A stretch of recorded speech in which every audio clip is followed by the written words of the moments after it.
Okay, so let's work with what we have. I want to see again what you did earlier. I want that passion. Okay? Good, great. Okay, let's start. The passionate pose this time, huh? Yan. Yes. Passionate. I want that passion. There. Look at him. Yes. One more. There. Yes. I want that. Yes. There you go. Closer, closer.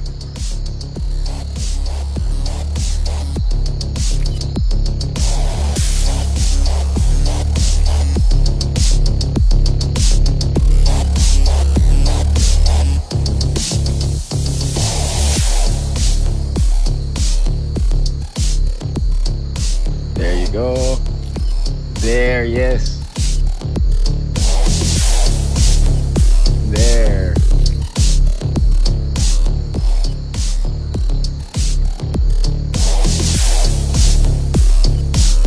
Ooh.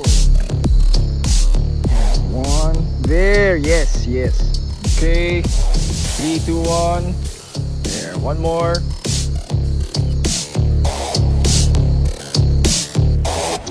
Ano ginagawa mo? Sinusundan ko si Mariska. Kaya niya makita. Nitas ka na eh. Hindi mo ako inila, baka nakita ko na yung scam operation. Saan? Yes, Miss Cassandra. Opo, nakuha ko na po yung mga contracts natin from our sponsors. Okay.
Dito nakatago yung safe nila. Weird.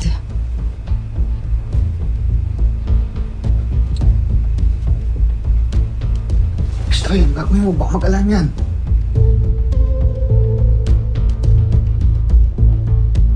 Alam ko yung password nakita ko.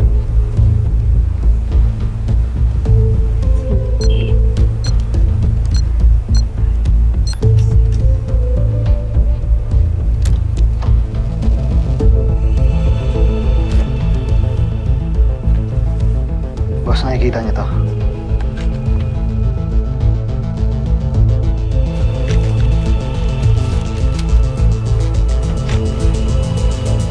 Yung mga bank transaction si Mariska. Account niya rin to. Okay na, may kopya na ako. Galong, I wanted to secure the evidence. At huwag mong hayaan mawala si Mariska sa paningin natin. Kailangan natin mahanap kung saan sa bahay niya ang scam operation niya. Kopya, boss.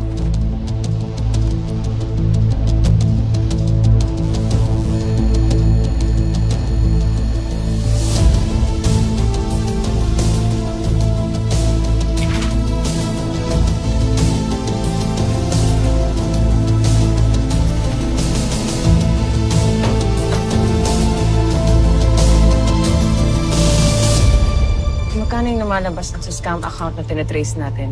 Yung din ang pumapasok sa bank account ni Mariska. Tinignan ko rin yung timeline kung kailan nagamit yung resort ni Cassandra Valdez sa scam. Nung pumasok si Mariska bilang executive assistant ni Cassandra, doon din nagsimula yung scam operation nila. Suspicious behavior. At kanina lang, eto, na-transfer na lahat sa account ni Mariska yung galing doon sa scam account. Looks like Mariska's on the move and dala niya lahat ng pera na tinatago niya. Arman!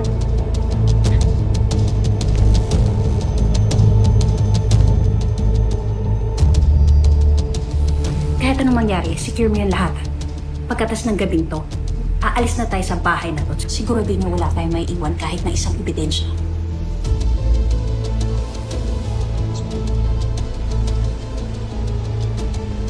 Boss, nahanap na natin business operations. Mag-ready na kayo. Chief, wala tayong waran. We have probable cause. Tara na.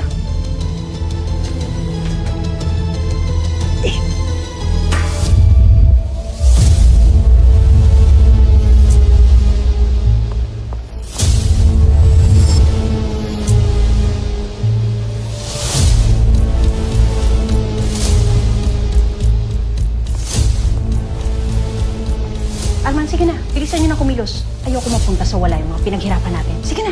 Sige, boss.